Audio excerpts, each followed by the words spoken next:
Vocês me escutam? Acho que não.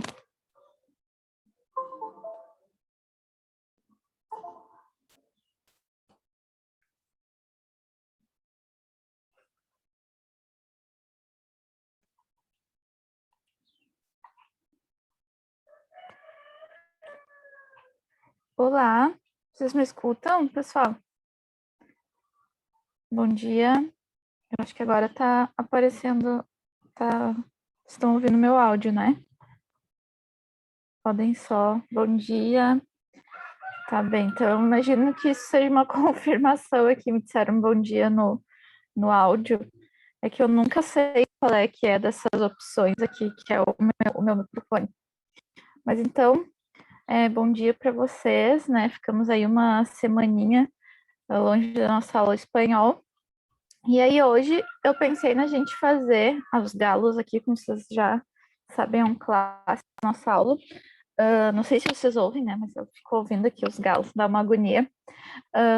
Então, na nossa aula de hoje, eu pensei em fazer bem um estilo revisão mesmo para o Enem, né? E eu selecionei alguns tópicos que eu acho que são interessantes para a gente pensar, né? Quando a gente vai fazer uma prova como a do Enem. Eu trouxe também, junto com esses tópicos que eu selecionei, bastante questões aí do próprio Enem. Vocês vão ver que hoje vocês vão fazer sempre as questões, né, contextualizadas aí com esse repasso que a gente está fazendo. Então, eu vou compartilhar com vocês a minha tela. Está carregando aqui para mim o arquivo. Então, o que eu pensei em ver com vocês? Eu pensei em... Só um momento que vou compartilhar aqui. Eu pensei, num primeiro momento, falar sobre os pronomes pessoais, sujeito. Eu sei que a gente já conversou sobre isso, mas eu queria mostrar para vocês mais especificamente como nos ajuda a entender algumas coisas sobre as questões da prova, né? Porque vocês sabem, o Inca meu gatinho tá aqui, ó, só esperando para pular. Então, se aparecer um vulto aqui, vocês já sabem que é o Inca. Eu pensei em trabalhar com vocês mais especificamente sobre a publicidade, né? Porque o Enem gosta muito de colocar campanhas publicitárias, campanhas de conscientização. Ó, apareceu. E esse tipo de coisa. Então, é bem importante a gente entender quem fala e para quem, né? Inclusive, isso já foi questão do próprio Enem, né? Perguntar por que do uso do pronome pessoal nós outros, né? Por que a escolha do uso do nós outros aqui? Ai, meu Deus do céu. O Inca tá desconectando tudo aqui. Só um momentinho.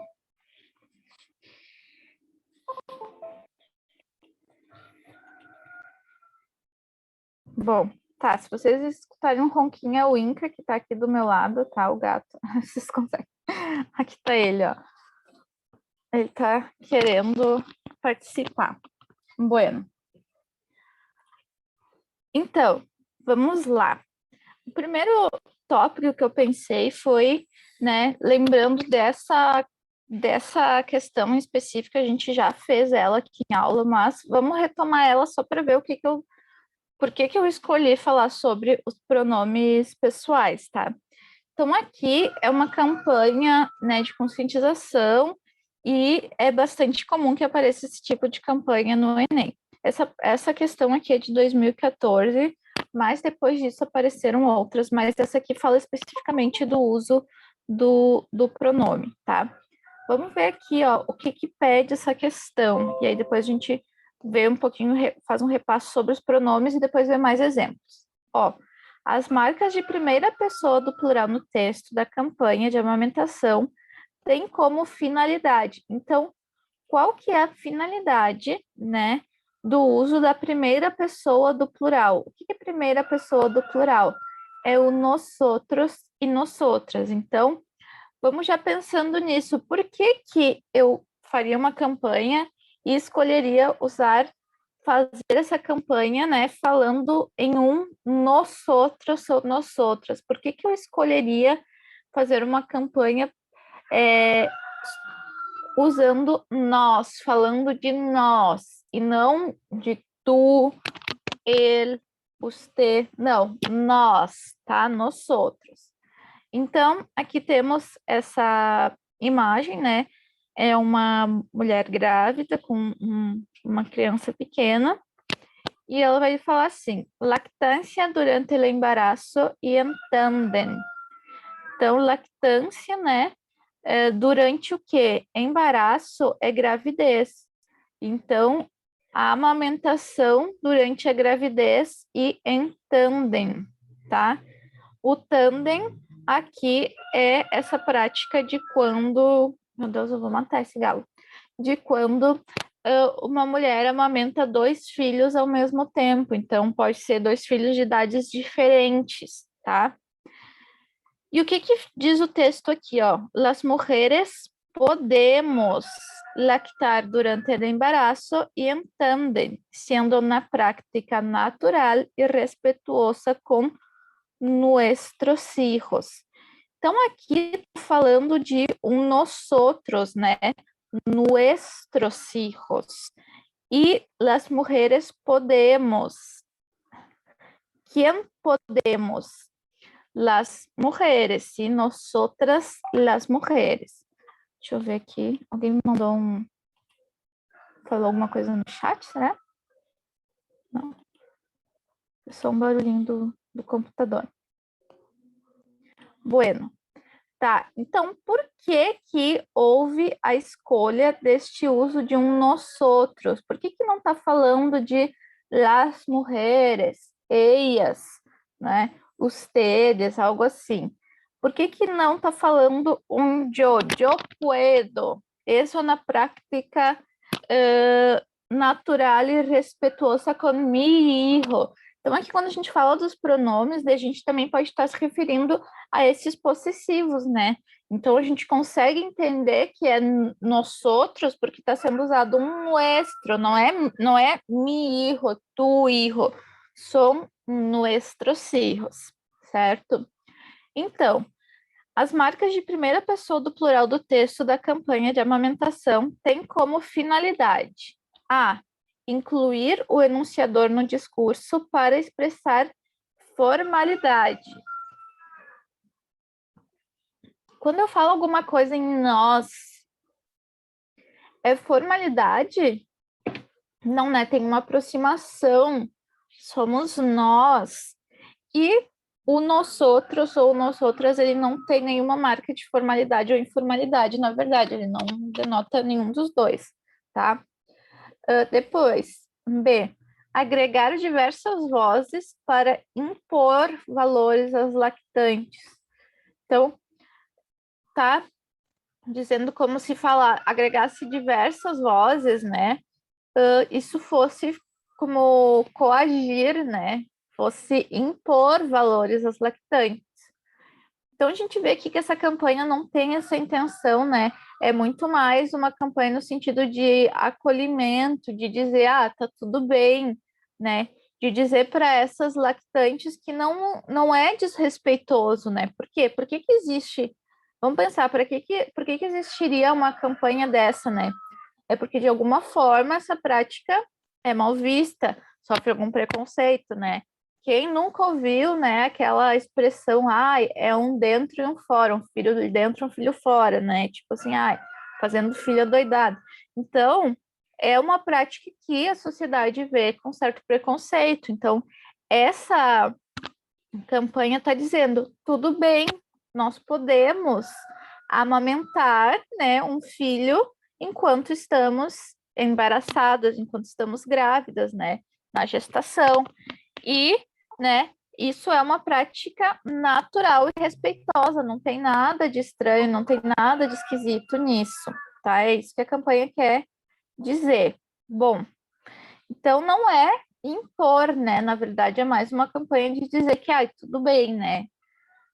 Não precisa se sentir mal, não precisa ter vergonha. Vamos ver a C. Forjar uma voz coletiva para garantir adesão à campanha. A campanha quer que as mulheres como que se fala isso? Adiram? Ah, não sei como é que se fala isso. Como que é de aderir? Meu Deus, não lembro. Então, a campanha busca uma adesão, quer estimular as mulheres a ter essa prática, ou quer falar com as mulheres que já estão, né, lactando durante o embaraço ou em tandem, né? Então, não é isso, não é para adesão, é mais para a conscientização de que é ok. D. Promover uma identificação entre o enunciador e o leitor para aproximá-los. O que vocês acham? É para promover essa identificação, né? Eu estou falando que somos nós, eu não estou apontando o dedo para ti, eu estou falando que é algo que eu faço também, né? Ou que é da minha realidade e da tua também. Então, sim, promover uma identificação. Nós estamos nessa situação, nós estamos lactando durante o embaraço, tá?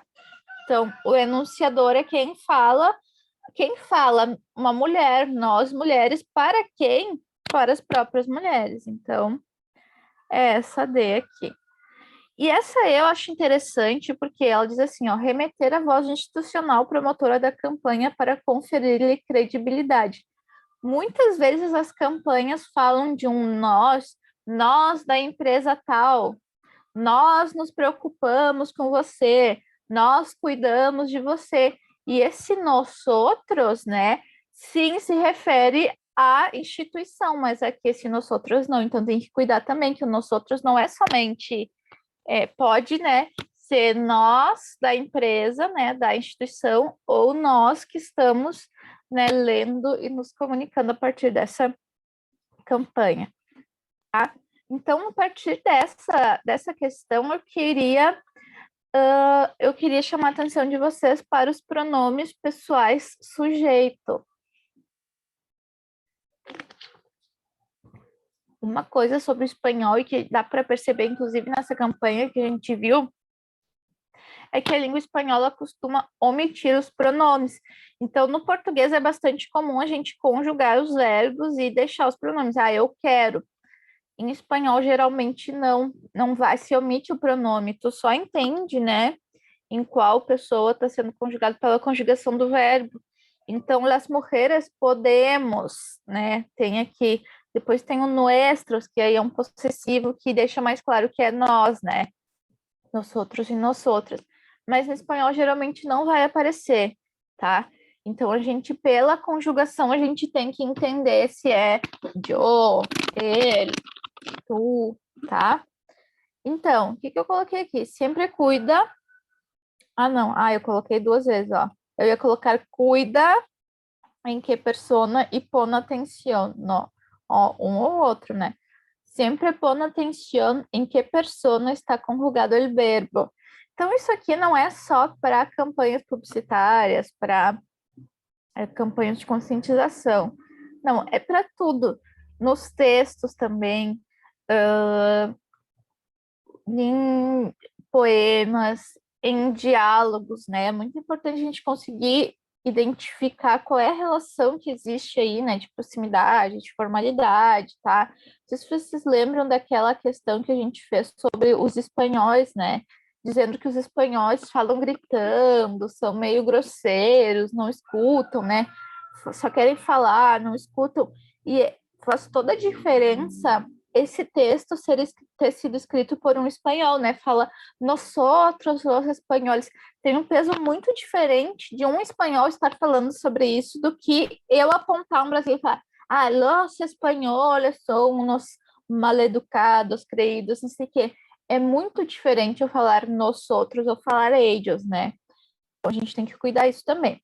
Bom, vamos só retomar aqui sobre os pronomes. Temos o primeiro, né, do singular, yo. Então, yo. Depois, o segundo é o tu, que é informal. A gente tem sempre que lembrar disso. Eu sei que eu já falei 1000 vezes, mas vale a pena repetir. O tu é informal. Então, daqui a pouco a gente vai ver mais exemplos. O que eu quero quando eu faço uma campanha com o tu? Ai, meu Deus, o Inca tá simplesmente dormindo com a cabeça em cima do teclado. O que que eu quero quando eu faço uma campanha utilizando o tu? Ele é informal, você vê que são duas crianças falando, né? Então, o que que quer demonstrar esse desenho? São duas pessoas da mesma idade, são duas pessoas que podem ter intimidade, que, né, não precisa ter essa demonstração de respeito, de formalidade. Então, quando eu escolho fazer uma campanha no Tu, eu quero me aproximar desse leitor, tá? Então, eu quero falar diretamente para ti, ainda que não seja para mim em específico, quando eu leio algo que está escrito tu, eu entendo que é para mim, tá? Então, se fosse uma campanha, né, com a mesma pergunta ali da questão anterior, porque o uso da segunda pessoa é aproximação, tá? Aí aqui eu só coloquei, né, uma observação que na Argentina, no Uruguai e no Paraguai é muito difundido o uso do boas, tá? São países boceantes, então existem países boceantes, que são países que utilizam o boas, né, em contextos informais, e existem países tuteantes, que é a maioria arrasadora, assim, dos países hispanohablantes, né, os países que falam em espanhol, o uso do tu como segunda pessoa, tá? Existe um uso do tu na Colômbia, mas eu sinceramente eu nunca consegui entender muito bem como é que funciona, tá? O Boas existe em algumas regiões da Colômbia, mas eu sinceramente, se eu falar para vocês como que ele é usado, eu vou tá mentindo, tá? Porque eu já vi em contextos tanto formais quanto informais, em canções, é bem esquisito, tá? Porque se tu for. Ai, tá, enfim, não precisava esse parente, mas se tu for buscar, diz que em algumas regiões o Bozo é utilizado de forma mais formal, mas na verdade eu já ouvi em canção, então, tipo, é meio esquisito, tá? Mas assim, provavelmente se aparecer um boss, né, na, na prova vai estar se referindo à Argentina, Uruguai e Paraguai, tá? Porque esse uso na Colômbia é muito específico, muito específico, tá? Eu acho que seria mais ou menos como querer cobrar no Enem uma questão, tipo assim, se fosse, né, de língua, não é nem Enem, mas em outro país, imaginem assim, em outro país, né, que estuda o português como língua estrangeira, fazer uma pergunta específica sobre Porto Alegre, o uso do tu em Porto Alegre, tá? É muito específico. Então, o tu e o bos são informais. Depois temos o ste, que é formal, tá? Ele é formal e ele vai ser utilizado, por exemplo, numa campanha. Eu quero dizer que é para todas as pessoas, eu não estou falando para uma pessoa específica, não estou dizendo para ti em específico, tá? Gente, só vou tirar o link aqui, porque daqui a pouco ele vai fazer alguma coisa nesse teclado. Bom. Tá, o T, ele vai ser em contextos formais, onde eu quero demonstrar respeito. Ele quer ver a aula. Não, mas é que ele tá dormindo em cima do teclado. Ele tava com o corpinho aqui na cama, na mesa, e a cabeça no teclado. Daqui a pouco ele aperta em alguma coisa, quando vê, até para a aula. É porque assim, ó, gente, eu vou contar a maldade que eu tô fazendo. Ele dorme comigo na cama, né, de noite. Só que como ele estava me infernizando a vida, eu não estava conseguindo dormir, ele ficava levantando várias vezes durante a noite para comer, para ir na caixinha, né, de areia. E aí, só que assim, o bonito, ele não vai no escuro. Aí ele me acordava, batia na porta para eu acender a luz para ele comer. Então imagine isso várias. Ai, meu Deus, ele vai pular aqui em cima, quer ver? Tá escutando a cadeira. Ele me acordava 1000 vezes. E aí eu ficava, né, refém dele, eu dormia super mal. Então, o que que eu fiz? Agora, eu tirei todos o edredom, tudo da cama, e eu levantei o colchão, que é para ele não poder dormir na cama. Então, agora ele veio dormir aqui na mesa. Então, eu tirei ele estava dormindo por cima do teclado. Eu sei que é maldade, eu estou privando ele de sono, mas, né, ele que durma de noite junto comigo. Bom, Aí aqui temos os T, que ele é assim, os T, se eu tô falando uma publicidade, eu tô falando para todas as pessoas. O tu é para mim em específico. Eu tô direcionando para alguém específico. Ainda que não exista uma campanha que seja feita para uma pessoa, tá? Mas o T vai dar essa ideia de algo geral, de todo mundo, ou, né, por exemplo, num diálogo, vai ter um afastamento, assim, eu não tenho intimidade, tá? Eu quero demonstrar uma certa formalidade, um certo respeito. Aí nós temos o ele e edia, tá? Que é ele e ela. Não, tá aqui ele de novo. Eu e ela. E aí, né, a gente pode identificar, eu trouxe uma campanha que é ela, né? Mas aí é dando um exemplo. Ah, espirrando. É dando é dando um exemplo, né? Exemplificando, ela conseguiu, ela passou por isso e tal, né? Depois temos o nós outros e nós outras, tá? Que seria o nós. Então, o enunciador está se incluindo e está incluindo quem está lendo. Então, quem está falando e quem está lendo. Então, quem faz e para quem. Ai, meu Deus do céu. Tá todo mundo se incluindo, tá? Depois temos o vosotros e o vosotras, que aí vai ser uma questão bastante regional também. Esse vosotros e o vosotras é utilizado na Espanha como vocês, tá? Então, só é utilizado na Espanha. Se vocês veem um vosotros e um vosotras, vocês sabem que é algo espanhol. Isso já caiu na URGS, tá? Ai, meu Deus, guri. Ele quer ser o protagonista da aula hoje, não tem jeito, ele tá se vingando de mim. Bom, o Bossotros e o Bossotras, né, na verdade, eu acho que era Bossotros, já caiu na URGS, né, era um texto espanhol, e a URGS perguntou justamente isso. Por que do uso do Bossotros, né? Por que é utilizado o Bossotros nesse texto? E a resposta, ela era muito simples, porque é um texto espanhol, tá? Então, o Bossotros e o Bossotras realmente só é utilizado na Espanha. Depois temos os tedes. Então, eu acabei de falar que o vosotros seria o vocês da Espanha. Nós temos os tedes, que vai ser o vocês da América. Então, todos os outros países vão utilizar o vosotros. Inclusive, gente, esse vosotros ele é tão restrito à Espanha e parece que tá diminuindo o uso desse vosotros na Espanha, né? Acredito que por causa da internet, globalização, enfim, a gente tem muito mais contato, né, com as falas de outros países, a cultura, né? Então, inclusive, eu tô trabalhando com um livro, eu tô trabalhando com um livro que se chama Aula América, né? Porque geralmente antes, né, sei lá, até agora, né, a maioria das editoras de livros didáticos são espanholas, né, essas para aprendizagem do idioma. E todas eram espanholas e apareciam os outros, né? Só que é meio incoerente, né? Tu tá ensinando pessoas de outras nacionalidades a falar de uma forma que é falada apenas em um país, né? Enquanto o idioma espanhol deveria corresponder aos 21 países, né?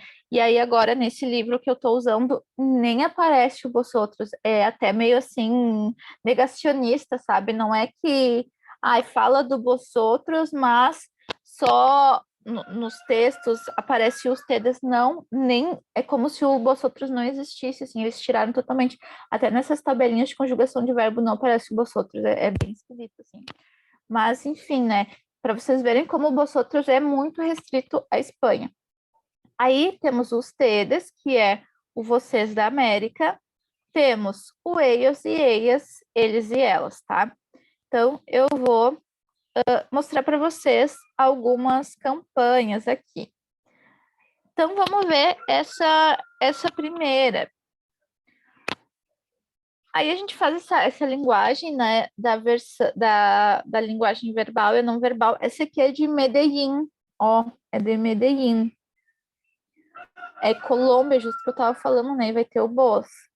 Mas aqui me parece que é informal também, né, esse boss. Por isso que eu disse que eu acho bem estranha a questão do boss na Colômbia, mas enfim. Inca, me ajuda, pelo amor de Deus, gato.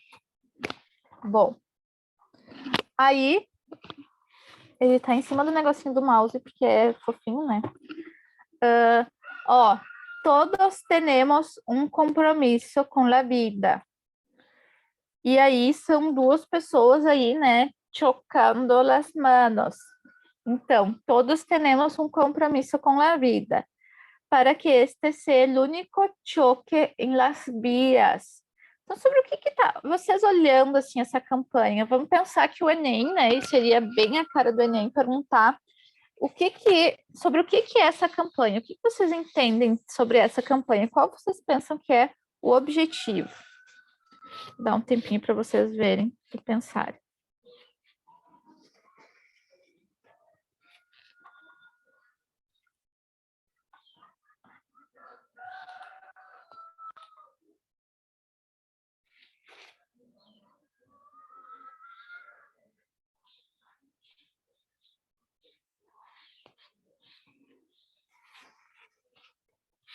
Já aconteceu isso no Enem, né? Eles colocaram aquela. Era uma campanha que tinha várias pegadas, assim, né? De animais e uma latinha de Coca-Cola. E aí falava cada animal de suede, uma coisa assim. E aí perguntava sobre o que tá falando, né? Essa campanha, né? E era sobre isso, cada animal deixa a sua marca, né? Era para uma campanha de conscientização de que o humano, né? A marca que o humano estava deixando no planeta, digamos assim, na Terra, era o lixo. Então, era conscientização sobre a produção de lixo, né? Descarte de lixo, botar lixo no, tipo, não jogar no chão, na rua, enfim. E aí, aqui, o que a gente pode observar, né? A gente tem, quando nada é por acaso, nada é por acaso, tudo é escolhido, tudo é super pensado. Aqui, o que a gente pode ver? Que tem uma pessoa branca e uma pessoa negra. Tem uma pessoa tatuada também. Então, assim, a gente entende que é algo que quer o quê? Quer incluir todo mundo, né? Então, é uma campanha que parece que quer que todo mundo se identifique, tá? Não parece que é para um público específico. Ah, tal idade, tal classe social. Não, parece que quer mostrar diversidade aqui, né? E tá usando o quê? O nós outros. Então, além de já na imagem aparecer essa diversidade, para que qualquer pessoa consiga se identificar aqui, né? Todos temos um compromisso com a vida, que está usando nós outros. Todos nós temos um compromisso com a vida. Que esse seja o único choque, né? Nas vias. Qual choque? De las manos, um cumprimento, tá?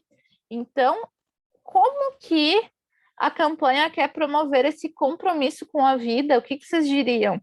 Aqui, me parece que é essa coisa da cordialidade, né? Essa campanha que nós temos no português, gentileza gera gentileza. Então, nós temos esse compromisso com a vida. Então, para que não, todo mundo tem que se preocupar com a vida de todos. Então, que esse choque, né, de cordialidade, tipo, fez alguma coisa, que não seja, tipo, xingando, brigando, não, tá? Vamos ser cordiais. Então, que esse seja o único choque. O que é um choque? Eu posso dizer que dois coches chocaram. Então, que essa seja a única batida nas ruas. É isso que quer dizer aqui a campanha, tá? Tu compromisso es com vos, sim?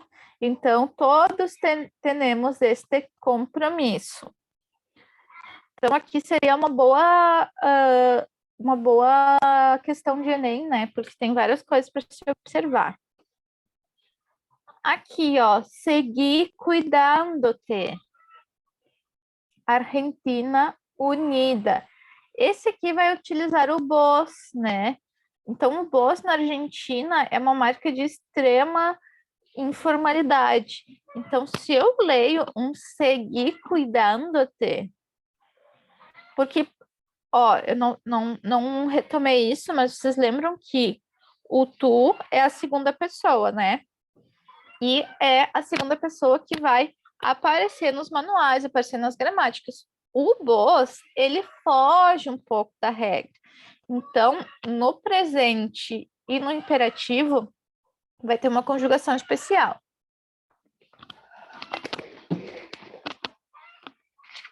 Vai ter uma conjugação especial. Então, se não fosse uma campanha argentina, né, e estivesse utilizando o tu, seria sigue cuidando-te.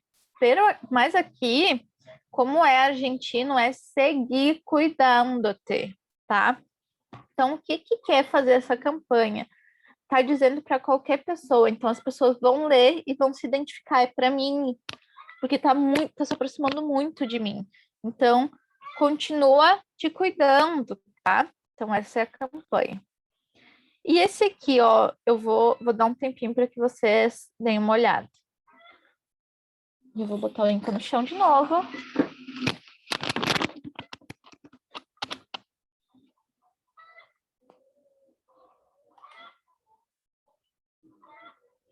Ah, peraí que eu vou.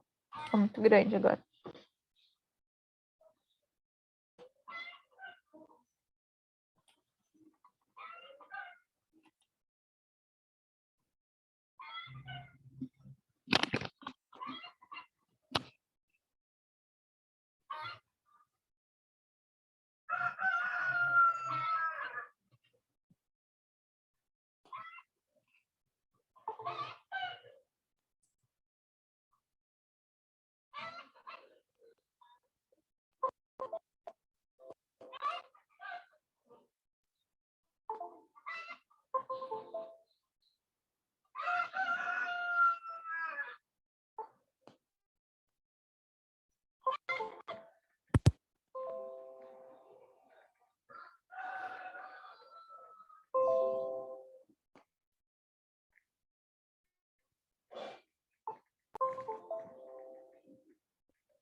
Ó, vamos ver aqui, ó. Chat. O que é metetelo? Ó, tá, então já que eu vi essa pergunta, a gente pode comentar também. Ó, quando a gente está falando em imperativo, né, que seria esse modo verbal que é para dar ordens, para dar conselhos, advertências, ele tem uma especificidade, tá? Este tempo verbal, esse modo verbal, na verdade, né, o imperativo, ele admite pronomes nele. Então, vocês lembram como são aquela questão dos pronomes complementos de objeto direto e indireto? Então, como é que é essa colocação pronominal? Pode ter até dois pronomes, tá? O direto e o indireto. Como é que é a ordem? O indireto antes e o direto depois. Então, o que eu vou perguntar para esse verbo para entender? Primeiro, eu tenho que entender que é um verbo, tá? E depois perguntar para ele. Então, mete quien, a quien. Quien deve meter? Então, este T já diz que é tu, tá? Já diz que é tu. Ai, meu Deus. Tá, ó, eu tô com o Inca aqui na minha cabeça. Esse, esse pronome complemento de objeto indireto, Inca, olha aqui pro pessoal. Ele vai ficar aqui fungando no meu cangote, tá? Então, esse primeiro pronome, né, ele vai ser o indireto e ele vai ser tu, né? E meter o quê? Estilou. Meter o quê? Esta ideia, tá? Então, ó, aqui já tem outro Outro imperativo. Ai, meu Deus, espera aí que ele tá tentando pular, ele vai cair. Meus travesseiros ali na janela, ele ia pular, ia cair. Tá. Ó. Ponte la mascarilla en espacios cerrados. Métetelo en la cabeza. Então, ponte, pon que la mascarilla, tá? Pon la mascarilla. Em quem? Em ti. Então, ponte la mascarilla. Então, tu coloca a máscara, né? Tá, esse pon é o imperativo também, tá dando uma ordem, né? Ponte la mascarilla. Então, coloca a máscara em espaços fechados. Métetelo en la cabeza. Então, métetelo en la cabeza o quê? Esta ideia de ponte la mascarilla en espacios cerrados. Mas aqui, ó, aqui tem toda... Por que esse cara com a cabeça desse tamanho, né? Por que tá escrito na testa? Então, aqui também vai demandar um pouquinho do conhecimento de espanhol. O que é uma pessoa cabeçuda? O que é testarudo em espanhol? Testarudo é teimoso. Cabeçudo, a gente fala isso também, é um cabeçudo mesmo. É um teimoso, tá? E aí, cabeça dura também existe em espanhol, tá? Então, para quem que tá falando essa campanha? Tá falando em tu para quê? Para que as pessoas se aproximem. Mas quem é esse tu? São essas pessoas testarudas. Então, é uma campanha que está falando para as pessoas que são teimosas. Teimosas com o quê? Provavelmente que não querem colocar as máscaras, tá? Então, ponte la mascarilla em espaços cerrados. Métetelo na cabeça, métetelo. Então, assim, coloca isso na cabeça que tu precisa, tá? Então, é mais aí enfático, né? Coloca isso, enfia isso na tua cabeça que tu precisa colocar máscara em espaços fechados, tá? Então, por isso da imagem, por isso que é tão incisivo, porque tá falando para as pessoas testarudas, cabeçudas. E aqui vai ter em cima, no lo olvides, eres parte de la solución. Sigue tomando precauciones en tus ratos de ocio y diversión, porque el virus no se ha ido. Então, ó, não te esqueças, olvides, esqueça. Eres parte de la solución. Então, tu é parte da solução. Segue tomando precauções nos teus momentos de ócio. Então, ratos de ócio são momentos de ócio, momentos de lazer e diversão, porque o vírus não se ha ido. Eu vou chamar a atenção para o uso desse tempo verbal. No se ha ido. Se a gente tiver tempo, acho que a gente não vai conseguir chegar a essa parte. Eu quero ver com vocês o uso desse tempo verbal, mas eu já vou adiantando. Vocês lembram o que é esse tempo verbal? É o pretérito perfeito composto.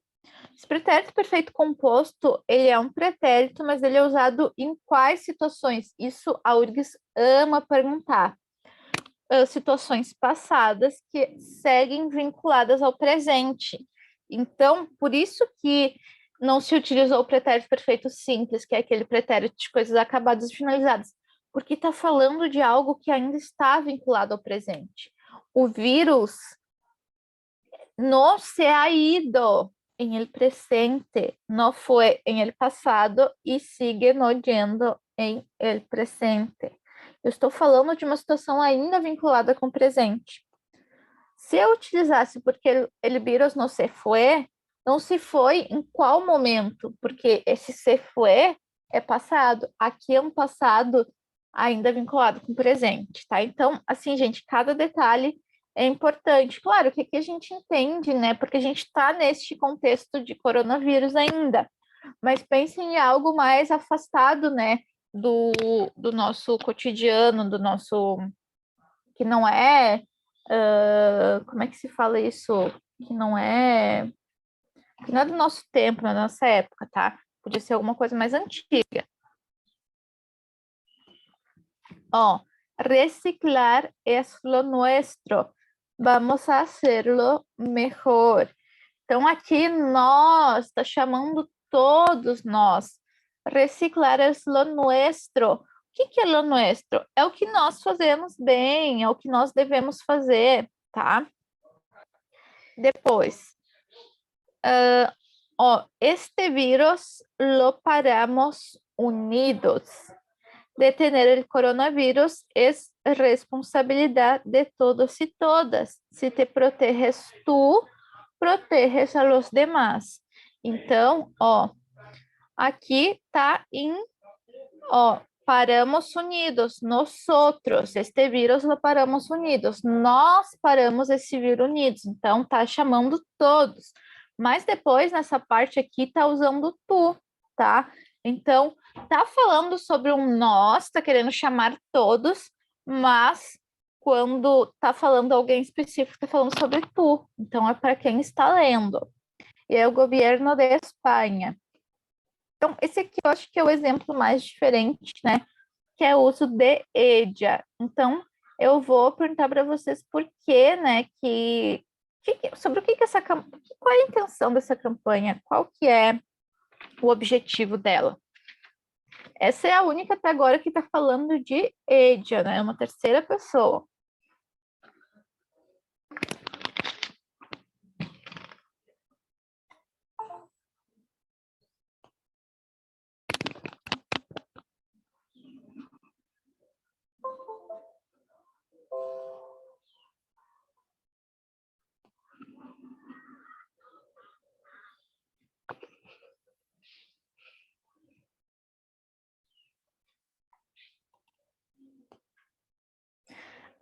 Qual que é o objetivo dessa campanha? O que vocês diriam que é o objetivo dessa campanha? Que a Isadora está perguntando o que eu pedi para vocês observarem. Qual que é o objetivo dessa campanha e por que esse aqui é o único que usa o EDIA, né? Acho que é denunciar. Pede, pode ser a promoção, né? Tipo, do ato de denunciar. Tá. Esse é um dos pontos que está sendo defendido aqui, tá? Mas esse texto principal, por que se usa o EDIA? Geralmente as campanhas, né, sobre violência contra a mulher são imagens de mulheres agredidas, chorando, tristes, né? Sempre um fundo escuro, assim, ela muito encolhida, ou então aqueles que aparecem os hematomas mesmo, né? Esse aqui não. Esse aqui é uma mulher rindo, uma mulher feliz, né? E o que vai falar essa campanha? Ella ha sufrido malos tratos, pero la vida siempre es más fuerte. Então, em vez de mostrar uma mulher destruída, acabada, né? Não, tá mostrando o quê? Alguém que sofreu, tá? Maus tratos, mas que hoje está feliz. Então, o que essa campanha quer dizer? É possível sair dessa situação e ser feliz, como essa aí. Porque a gente vê e não pensar, essa mulher sofreu alguma coisa na vida, não, porque ela está feliz, ela está sorridente, ela está, né, bem. Então, o que essa campanha quer dizer? Ela, né, sofreu maus tratos, mas a vida sempre é mais forte. A vida segue, a vida pode seguir, tá? A vida é mais forte do que essa agressão, do que esse momento ruim. E aí sim, o que a companheira falou, denuncia, vive, marca el 016. O que é marcar? Ligar. Então, como que a campanha primeiro quer mostrar para as mulheres o quê? Olha, é possível sair dessa situação e ser feliz, como ela. Então, tu que está sofrendo de maus tratos, tu pode sair da situação e ser tão feliz como ela. Como que tu vai fazer isso? Denunciando. Então, denuncia, vive, marca o 016. Então, denuncia, liga para o 016, vive, escolha a vida, tá? Claro, gente, que a gente sabe, né? A gente sabe que não é tão simples, né? Denunciar, não é tão simples sair de uma situação, né? Mas as campanhas, elas precisam simplificar as coisas, né? Elas precisam tentar incentivar pelo menos, né? A gente sabe que não é simplesmente assim, denunciar, não é fácil assim, mas a campanha quer incentivar isso, dizer assim, é possível sair dessa situação e ser tão feliz como Edia. Então tá mostrando um exemplo, tá? Então tá, vamos, já que a gente tá falando tanto disso, ó, aqui, ó, no texto grande tá ela, né? Mas aqui, onde é para dizer para fazer algo, é tu. Denuncia tu, vive tu, marca, tá? Então, e essa aqui são duas peças da mesma campanha, tá? Que eu vi, pelo menos, são quatro, tá?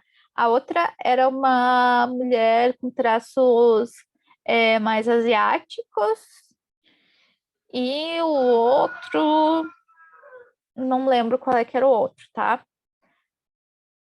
Então, o que a gente vê aqui? São pessoas, né? O rosto das pessoas. E o que é a primeira coisa que a gente vê, né? O texto, geralmente a gente vê o texto grande primeiro. Las aparências enganam. Então, já diz, as aparências enganam.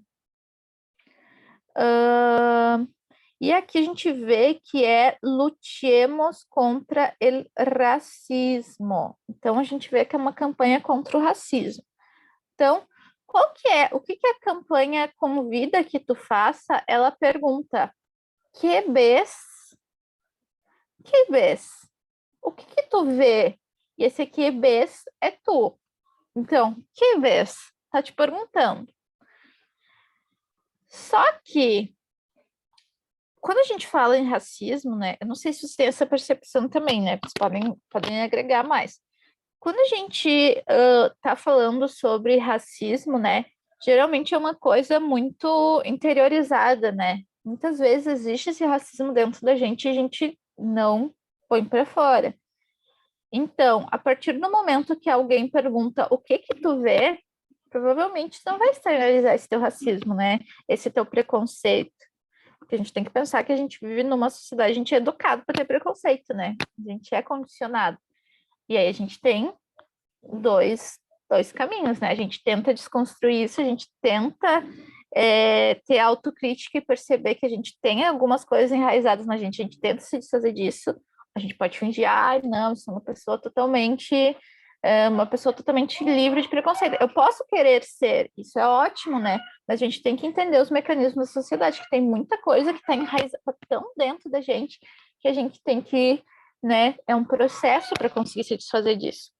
Quando alguém te pergunta o que que tu vê, tu vai pensar, né? Por mais que tu tenha um primeiro pensamento preconceituoso, provavelmente tu não vai externalizar ele, né? Então, que vês? Então tem essa pergunta, né? Eu achei bem inteligente essa campanha. O que que tu vê? Tu não vai marcar o que o teu preconceito diz, né? Tu vai tentar ser melhor, né? Então, as aparências enganam. O que que tu vê? Um professor, um refugiado ou um fundamentalista, que são fundamentalistas religiosos, né? Então, se as aparências enganam e se alguém está te perguntando, tu vai pensar duas vezes, né? Do que tu simplesmente ver a cara da pessoa, né? Ah, não, esse cara aí parece, e eu acho que ele tá com um turbante, né? Alguma coisa, esse primeiro. Ah, não, esse cara aí é, sei lá, o homem-bomba, né? Que tem esses preconceitos, assim, bem marcados, né? Mas não, a partir do momento que te perguntam, tu vai pensar, né? É um professor, é um refugiado, é um fundamentalista religioso? Não temos a resposta, mas nos faz pensar que por mais que a primeira imagem possa nos remeter a um estereótipo, a gente tem que pensar mais. E aí o segundo, que vês? Um doutor, um taxista, um ativista de direitos humanos, tá? Então, são, pelo menos eu vi quatro, né? Uma era um cara assim que parecia com traços bem latinos, e o outro com uma mulher com traços asiáticos, tá? Então, a gente tem que pensar isso também, né? Quando a gente fala em racismo no Brasil, geralmente a gente pensa no racismo contra pessoas afrodescendentes, né? Pessoas negras. Só que, quando a gente está falando num contexto mundial, o racismo ele pode se apresentar de diversas formas, né? Tipo, se a gente, por exemplo, eu sou aqui no Brasil lida como uma mulher branca. Mas se eu vou para uma Europa, provavelmente eu vou ser lida como mulher latina. Então, dependendo do lugar onde a gente está, né, a gente revê essa questão do racismo, né? Então, aqui também pode ter racismo, né, contra pessoas, não sei, que a gente pensa que são fundamentalistas religiosos, enfim, mas eu acredito que não é tão forte. Quando a gente pensa na palavra racismo no Brasil, eu acho que a primeira coisa que vem na nossa cabeça é o racismo contra pessoas negras, né?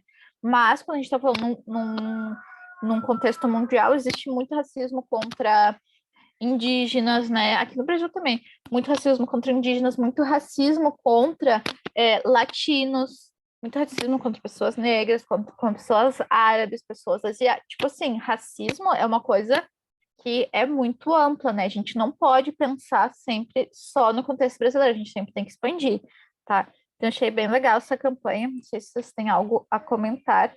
Provavelmente, por ter tanta diversidade nessa campanha, eu diria que é uma campanha. Ó, aqui é Argentina, ó. Argentina. Fundación Cimas Argentina. Na Argentina tem bastante refugiados, tem bastante imigrantes e tal. Então, enfim, achei legal essa campanha. E, bom, então, assim, sobre esse uso, né, de essa análise de campanhas, ficamos por aqui, né, mas pode ser que a gente em outra aula veja isso, mas eu acho bem importante, muitas vezes, né, parece, ah, a campanha publicitária é muito fácil, é muito tranquilo, tá na cara, mas na verdade não. E o Enem, ele gosta de ir na sutileza, ele gosta de perguntar umas coisas mais sutis, tá? Então, como eu falei para vocês, a gente vai ver sempre algum aspecto aqui que eu escolhi, né? Algum conteúdo, digamos assim, gramatical que eu escolhi, mas também sempre contextualizado. Então, aqui também vai aparecer duas coisas. Vai aparecer, né, para a gente prestar atenção nesse uso dos pronomes, né? Em qual tempo, em qual pessoa está sendo conjugado, mas também o uso dos um tempo verbal em específico. Vocês vão ver que o próximo tema que eu escolhi para a aula de hoje, né, que a gente já está nessa nossa revisão, seria esse contraste entre dois pretéritos que aparecem muito nos textos, tá? Quando a gente fala de Enem, eles vão aparecer nos textos, mas quando a gente pensar em URGS, né, e agora a gente vai ter que pensar em URGS também, mais focado, né? Ele vai aparecer sempre contrastando esses dois pretéritos. Então, vamos ver aqui o que fala essa. Na verdade, eu vou dar 2 minutos para vocês lerem essa questão, tá? 2 minutos.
Bom, então aqui já temos um comentário, né?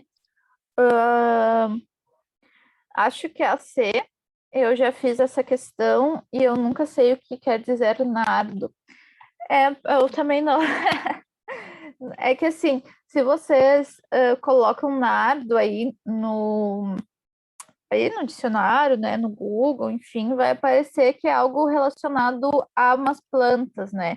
Então, é alguma, eu imagino, né? Eu até fui procurar, é uma florzinha lilás. Então, provavelmente é uma planta característica aí de alguma cultura, tá? Então, assim, sempre tem, né, esses aromas, né, essas coisas que são mais características de um lugar ou de outro.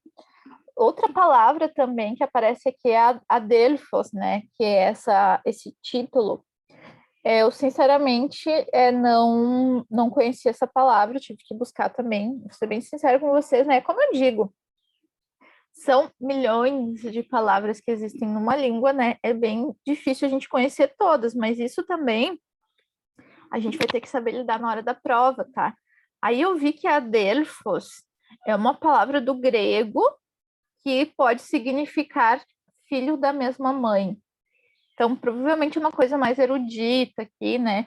É um poema, enfim. A gente vai ter que lidar com isso na prova, tá? A gente vai ter que lidar com o desconhecimento de algumas palavras, mas pelo contexto a gente vai ter que entender, né? E a gente vai ter que entender o que a prova está pedindo. Então, o que pede o texto? Nessa estrofe, o poeta e dramaturgo espanhol Manuel Machado reflete acerca. Então, sobre o que ele reflete? Adelphos, né? Esse título. Yo soy como las gentes que a mi tierra vinieron. Eu acho bem interessante essa frase. Yo soy como las gentes que a mi tierra vinieron. Ele já começa, né? Na verdade, isso é um. Não, acho que esse é inteiro, né? Não é uma adaptação. Ah, não, fragmento, teria mais coisas. Não sei se é assim que abre o poema, mas eu achei interessante. Yo soy como las gentes que a mi tierra vinieron. Então, existe esse a mi tierra, que a gente não sabe, mas aqui está falando que ele é espanhol, né? Então, digamos que ele está falando da Espanha. Então, a minha terra que ele está falando é a Espanha. Mas ele é como as pessoas que vieram a essa terra, tá? Então, ele é igual a quem não era desta terra, que agora é a dele, né? Então, eu tô me embananando para falar. Ó, ele é como as pessoas que não são da terra dele, mas vieram para essa terra. Então, existe essa terra dele e ele é igual às pessoas que não eram daí, mas vieram, tá? Soy de la raza mora, vieja amiga del sol, que todo lo ganaron y todo lo perdieron. Então, ele é da raça mora. A grosso modo, né, é a forma que chamam os árabes, tá? Eu sou de la raça mora, vieja amiga del sol, então velha amiga do sol. O que essa raça mora fez? Todo lo ganaram e todo lo perdieron. Então ele é como, né? Ele é dessa raça mora, que é velha amiga do sol, que tudo ganharam e tudo perderam. Ganhou tudo e perdeu tudo, teve tudo. Teve no topo e perdeu tudo. Tengo el alma de nardo del árabe espanhol. Tengo el alma de nardo del árabe espanhol. Eu acho que sim, faz sentido ser essa planta, né? Eu tenho a alma de nardo do árabe espanhol. Deve ser, não sei, talvez o perfume, eu não sei se com essa planta se faz algum chá, não sei, alguma coisa assim, tá? Então, o que ele tá falando, né? Aqui parece que ele tá falando do que ele é, né? E algo da origem, algo assim. Ah, olha aqui, ó. A Isadora tá falando que quando eu li pela primeira vez, pensei que nardo era tipo narcotráfico. Ah, entendi. Eu tenho el alma de nardo. Uhum. É, eu quando li assim, eu sinceramente não sei, não sabia que isso era uma planta, né? Eu imaginei algo assim mais específico. Eu acho que quando eu li a primeira vez, eu pensei que nardo fosse algum tipo de canção, alguma coisa assim, sabe? Alguma tipo como que é esse o fado, né? O fado português, alguma coisa assim. Não sei, me veio isso na cabeça. Mas é algo que a gente entende que é específico de um lugar, né? De uma cultura. Então, nardo, aí se tu vai buscar no Google, é dessas plantas. Bueno, ó, nessa estrofe, o poeta e dramaturgo espanhol Manuel Machado reflete acerca do quê? Ah, de sua formação identitária plural. Ele tá falando soy, tá? Aí a gente entende que, tipo, tá falando de identidade, né? Ah, ele tá falando que ele é árabe espanhol e que ele é como as pessoas que vieram de outro lugar para a terra dele. Então, eu acho que nessa primeira frase, a gente consegue ver sua formação identitária plural, porque a identidade dele de hoje, né, a identidade dele é igual a das pessoas que vieram, las gentes que a mi tierra vinieron. Então, las gentes pode ser muitas, né? Pode ser muitas culturas. Eu sou como las gentes. Ele é como, se a gente pensar no Brasil, né? O Brasil veio gente de tudo que é lugar, né? Africanos, europeus, depois vieram pessoas de vários lugares. Lá em São Paulo tem a comunidade bem grande asiática em Curitiba também, né, no Paraná, enfim, a gente, no final das contas, temos os indígenas, né, então nós somos hoje o que é o brasileiro, né, é essa mistura de tudo, todo mundo que veio para cá, todo mundo que já estava aqui, né, então eu acho que é nesse sentido, não tem como a gente dizer, né, que, por exemplo, eu sou a minha família é europeia. Não existe isso aqui no Brasil, né? Dizer isso, claro, tem umas comunidades que são muito fechadas, né? Então, a própria questão racial no Brasil, né? Ela é muito complexa. Como é que tu vai dizer que alguém no Brasil é branco, né? Então, eu acho que é bem parecido. Som? Deixa eu ver. Deixa eu só confirmar aqui.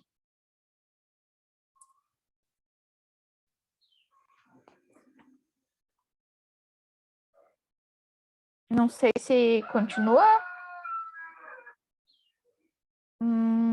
Deixa eu ver aqui. Para mim aqui tá aparecendo se mexendo o, o negocinho do microfone aqui. Então, não sei se o pessoal que tiver aqui puder confirmar.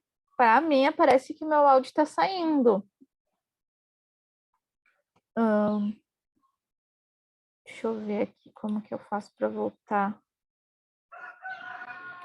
Aqui me parece que eu tô falando. Tô falando, tá aparecendo. Tá. Deixa eu só continuar aqui. Bom, então, sim, seria essa a formação identitária plural, sim, por quê? Porque ele está dizendo que ele é igual a todas essas gentes. Ah, tá, a Isadora falou que voltou o áudio. Então, ele está falando que todas essas gentes aí fazem. Ele é como todas essas gentes que vieram para a terra dele, tá? Vamos ver a B. Da condição nômade de seus antepassados, aqui não fala em nomadismo, a gente pode pensar, ter algum conhecimento, mas não, o texto não fala. C. Da perda sofrida com o processo de migração. Aqui não vai falar dessa perda, porque este eu lírico ele não tá falando, ele não veio de outro lugar, né? Mas ele é igual às pessoas que vieram de outro lugar. Ele fala de mi tierra, parece que ele segue vivendo, sempre viveu nesse mesmo lugar, tá? Da dívida do povo espanhol para com o povo árabe. Isso aqui a gente está indo muito além, né? Não fala sobre isso. E da sua identificação com os elementos da natureza. Não é essa identificação. A identificação dele é com essas gentes de diversos lugares que vieram para o país dele, tá? A terra dele. Então, realmente tem que ser esta A. Depois eu até vou buscar esse poema, achei interessante. Bom, aí eu falei para vocês, né, que a gente ia ver esse tema dos pretéritos. Então, o que eu quero ver com você sobre os pretéritos? A nossa intenção aqui não é ficar conjugando o verbo, não é ficar, né, fazendo tabelinha, não. É ver como ele se comporta e o que ele significa. Então, o que a gente vai se ater aqui neste primeiro tempo verbal que a gente vai ver? A gente vai ver dois pretéritos, tá? A gente vai contrastar os dois. É como a gente quer saber como que ele vai aparecer no texto, o que ele vai significar. Por isso eu vou trabalhar mais especificamente com vocês os verbos irregulares, porque são os que são mais complicados da gente entender o que eles estão significando dentro do texto, porque eles mudam muito, muito, muito a forma deles, tá? Então aqui, ó, vocês podem ver que eu sou como as gentes que me tierra vinieron. É passado, foi no passado que essas pessoas vieram para a terra dele. Depois fala que os moros todo lo ganaram e todo lo perdieron. Ganaram, perderam, passado. Foi no passado, acabado e finalizado. Então, esse pretérito perfeito ou indefinido, ele é totalmente acabado e finalizado, tá? A ação fica totalmente no passado acabada, tá? E essa é a diferença entre ela e o pretérito perfeito composto, porque o pretérito perfeito composto ainda está vinculado ao presente, tá? Então, eu vou ver bem rapidinho com vocês alguns exemplos aqui, só para a gente, né, entender qual que é esse tempo verbal. Volvió a ganar el amor, então voltou a ganhar o amor. Então, em determinado momento, o amor voltou a vencer, o amor venceu, tá? Depois, ten um buen dia, tu que leíste esto sem querer. Então, a gente nunca vai ler mais de uma vez a mesma coisa. A gente pode ler mais de uma vez a mesma coisa, mas nunca vai ser a primeira vez, tá? Então, tendo um bom dia, tu que leíste esto sem querer. Então, tu que leíste, a partir do momento que tu leu, acabou, virou passado, tá? Então, tenha um bom dia, tu que leu isso sem querer.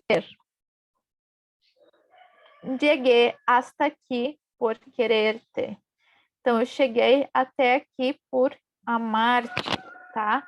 Querer-te em espanhol pode ter o significado de amar. Os verbos regulares eu só vou falar, só vou comentar com vocês, porque vocês vão ver que ele não vai, os regulares vai ser muito fácil da gente identificar que é um pretérito, tá? Por exemplo, aqui temos o verbo charlar, que é o que charlar? É conversar. Então, hacer una charla é fazer dar uma fala, tá? Então, charlar é falar, conversar. Então, eu charlé, tu charlaste, ele charlou, nós outros charlamos, vosotros charlastes e eles charlaram. A gente lê por mais. Pode ser que aí sim a gente. Não conheço esse verbo charlar, não sei o que ele significa. Mas dá para entender que é um pretérito, tá? Vamos ver aqui um verbo ir. Correr. Eu corri, tu corriste, ele correu, nós outros corrimos, vosotros corristes e eles correram. Dá para identificar que é um pretérito, tranquilamente. Vamos ver um verbo terminado em ir, como o añadir, que é agregar, acrescentar. Eu añadí, tu añadiste, ele añadió, nosotros añadimos, vosotros añadisteis e eles añadieron. Por mais, pode ser que a gente não conheça o verbo añadir, não saiba o que significa, mas dá para entender que é um pretérito, tá? Por que que eu vi rapidamente isso? Porque eu só queria comentar com vocês os regulares, porque o que nos interessa é os irregulares, porque os irregulares, eles vão, alguns verbos vão ficar com uma forma tão esquisita que pode ser difícil até identificar que é um pretérito. Aqui não, né? O verbo ir e ser, a gente consegue entender o que que significa, mas a gente tem que cuidar para não confundir estes dois. É muito comum, tá? Então, tanto o verbo ir quanto o verbo ser, né? Eles vão ter a mesma forma. Então, yo fui, tu fuiste e ele foi. Cuidado para não confundir isso. Eu fui com ele foi. São coisas diferentes, né? Eu fui e ele foi. Nosotros fuimos, vosotros fuisteis e eles fueron. Então, a única coisa aqui é cuidar que tanto o verbo ir quanto o verbo ser, eles têm a mesma forma, tá? E não confundir também a primeira com a terceira pessoa. Essa confusão da primeira com a terceira pessoa, em alguns verbos, vai ser muito, muito, muito comum, tá? Ó, outro exemplo. E como não sabia que era impossível, lo hizo. Este verbo aqui, isso, é um bom exemplo de um verbo irregular que ele fica tão irregular, tão esquisito que é difícil até dizer que ele qual é esse verbo e entender que é um pretérito, tá? Então por isso que eu gosto de chamar mais atenção para os irregulares, porque pode acontecer a gente nem entender qual é o verbo. Que verbo é esse? Isso, isir, içar? Não. A ser, incrível que pareça, a ser depois conjugado no pretérito perfeito simples, fica isso, que seria fez, tá? Outro exemplo. Essa ação poética já caiu no Enem. Já caiu no Enem. E o Enem se aproveitou. Então a gente pensa, mas no Enem não cai verbo, né? É só na URGS que cai verbo. Não cai uma questão específica de verbo perguntando qual é a conjugação, pedindo para te conjugar em outra pessoa. Não, pelo menos até não caiu, né? Mas ele vai jogar com isso. O Enem sabe que tem essa dificuldade no pretérito perfeito simples, sabe que é muito fácil confundir, sabe que é difícil às vezes até entender o que significa esses verbos. Então, o Enem colocou justamente essa ação poética e perguntou: na primeira aparição do verbo poner-me, poner, na verdade, ele aparece com o sentido de colocar uma roupa. E a segunda? Se tu não sabe que o verbo poner no pretérito perfeito simples vai mudar de forma, tu nem encontra qual é a segunda forma do verbo poner, né? Porque tá poner, mas logo puse, o que é isso? Não parece outra coisa, parece outro verbo, né? Qual que era a resposta correta? Na primeira vez aparece como colocar uma roupa e na segunda como mudança de estado de ânimo, né? Me puse feliz. Então, se a gente sabe que em espanhol a gente não fala me quedé feliz, como em português fiquei feliz, e sim me puse feliz. Então, aqui então a gente pode pensar, meu Deus, tipo, a ação poética é só uma frase, né? É muito fácil. Não, tem tanta coisa que envolve aqui, né? E o Enem sabe disso e sabe jogar com essas coisas, tá? Bom, te vi e dije, de aqui sou, dije, disse. Olha só, gente, até vou botar isso aqui, ó. Existe em espanhol um verbo disse. Isso é presente. Diz, tá? Disse é presente. Diz, tá? Disse é diz. E o disse do português é dije, tá? Eu vou colocar aqui depois, fica lá no site, tá? Isso aqui dije é disse do português. O disse do espanhol é diz, é presente, tá? no te quise mucho ni pouco, solo lo suficiente. Então, eu não te amei muito nem pouco, só o suficiente. Me dijiste, haz lo que quieras e aqui estou querendo-te. Então, tu me disse, faz o que quiser e aqui estou. E aqui, ó, é um jogo do que haz lo que quieras, então faz o que tu quiser, né? O verbo querer no sentido de desejar, faz o que tu desejar, mas aqui tem o querer também com o sentido de amar. Então, podia ser uma questão parecida com aquela, né? Ah, na primeira vez que aparece o verbo querer, tem o sentido de desejar. E na segunda, amar, tá? Então, aqui eu selecionei alguns verbos que eles vão ter bastante mudança na raiz deles. Por exemplo, o verbo decir, ele vai ficar dire. Como eu falei para vocês, a intenção aqui é ficar conjugando verbos, é mostrar para vocês e fazer com que vocês assimilem quando vocês encontrem no texto que verbo é esse, o que ele significa. Então, o decir é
agora vocês estão me ouvindo? Só que com uma outra conta? Ou não? Agora sim, tá. Então, para quem está em casa e não entendeu, o meu aplicativo do áudio parou de funcionar, travou aqui, e, e aí entrei com outra conta pelo celular, por isso provavelmente o que vocês estão ouvindo, não sei na real, não sei. Não sei o que está aparecendo aí para vocês, para quem está vendo no gravado, mas pode ser apenas o meu nome, tá? Então, como eu estava falando aqui, a gente tem só 3 minutos, né? Por isso que eu tentei falar rapidinho aqui, mas assim, eu estava só explicando a mudança que tem, né, dessa raiz dos verbos. Então, por exemplo, o verbo poder, ele é tranquilo pra gente porque ele fica parecido com o português, né? Pude, pudiste, pudo. Já o saber, ele fica muito diferente e é muito improvável que se tivesse sem contexto, um verbo como supiste ou supo, a gente consiga bater o olho e pensar, ah, é o verbo saber, tá? Então, por isso que eu quis trazer esses tempos verbais. Por quê? Porque a gente precisa ter esse conhecimento a mais. Se a gente nunca ouviu falar sobre pretérito perfeito simples, sobre essa mudança de raiz, se a gente nunca leu um texto em espanhol, se a gente nunca conversou sobre a língua espanhola, se nunca estudaram, é muito improvável que alguém que nunca viu espanhol na vida vá ler um supiste e vai entender que é soubeste, tá? Então, por isso que é importante sempre retomar essa questão dos verbos irregulares, tá? Porque um verbo como supo também, por exemplo, é até difícil entender que é um pretérito, né? Se a gente não tem conhecimento. Supo, que isso, né? Muito esquisito. Então, num contexto, pode ser que a gente entenda, né? E agora, claro, vocês já estudaram, né, durante o ano, e agora a gente está retomando, vocês vão tirar de letra, vão conseguir identificar esses verbos. Temos o venir, que fica bine, biniste e bino. O bino também, ele fica bem estranho, né? Bino. Então, às vezes os alunos no texto, mas o que é bino? O que é supo? O que é pudo? Porque fica realmente esquisito. O verbo querer, quise, quisiste, quiso, quisimos. Então, ele quiso, ele não quis fazer a tarefa. Ele não quis, tá? Aí, vamos só terminar aqui nesse verbo a ser, que ele é um bem irregular, tá? Ele é muito irregular, é bem difícil entender que isso, né? Se a gente encontra lá no texto, a gente está desavisado entender que isso é fez, né? Então, esse verbo ele vai ficar bem irregular. Na primeira pessoa, isse, a segunda, existe. Por que a terceira é com Z e não com C? Porque se eu mantivesse o C, ia ficar ico. E não é esse o som que eu quero o som de S. Isse, existe, isso. Hicimos, hicisteis e hicieron, tá? Tomem bastante cuidado com o verbo a ser, ponham bastante atenção, porque ele aparece bastante, tá? Depois eu teria alguns exemplos aqui, mas isso a gente pode ver na próxima aula, tá? Acabou o nosso tempo. E aí, então, a gente termina de ver esses exemplos do pretérito perfeito simples e a gente vê algo sobre o pretérito perfeito composto. E aí a gente consegue ver a diferença e a gente vai ver no texto quando se usa um e quando se usa outro, tá? Eu quero agradecer a presença de vocês, a participação e a gente se vê na próxima aula, tá? Vocês tenham uma boa semana e um bom final de semana. Ah, tem feriado também, né? Então aproveitem aí os próximos dias, tá bem? Então, tchau e até logo.